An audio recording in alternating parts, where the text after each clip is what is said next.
In Israel, the consequences of the conflict in the Middle East are way more than economic. Of course, the families of 2 hostages kidnapped on the 7th of October have been told they are almost certainly dead. The Hamas captors released a video, which we won't be showing, of what they say are the 2 men's bodies.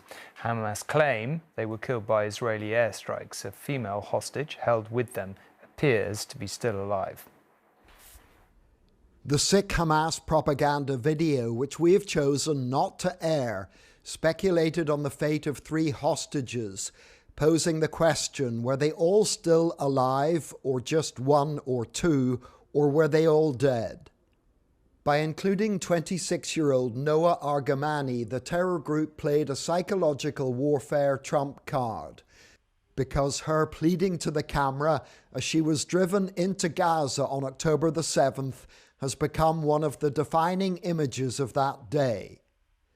In a follow-up video tonight, answering their own question, Hamas claimed the 2 men had been killed in Israeli airstrikes, but they have lied about the fate of hostages before. What we do know is that over the weekend, tens of thousands of protesters took to the streets here, demanding that the Israeli government do more to secure the release of those being held in Gaza. Hamas is all too aware that the hostage issue is the soft underbelly of Israel's determination to prosecute this war.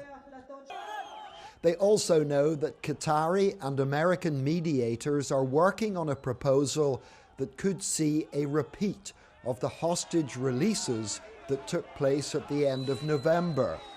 This time, a more ambitious goal is being sought, a long-term ceasefire based on the setting free of all the remaining hostages in return for Israeli concessions, including the withdrawal of forces from Gaza. The Israeli Prime Minister is said to be dead against this plan on the basis it lets Hamas off the hook. But pressure on Mr. Netanyahu is building. The IDF's gains on the battlefield have become less tangible. Also, the civilian death toll continues to increase, as does international impatience with Israel, defined most recently by allegations of genocide brought at The Hague. Critics of Mr. Netanyahu say the other reason he doesn't like the long-term ceasefire proposal is because potentially it represents the end game. An Israeli reckoning could soon follow, and he's likely to be blamed for the security failure on October the 7th. For Benjamin Netanyahu, what's being called the day after might well be a day that he doesn't want to see dawn.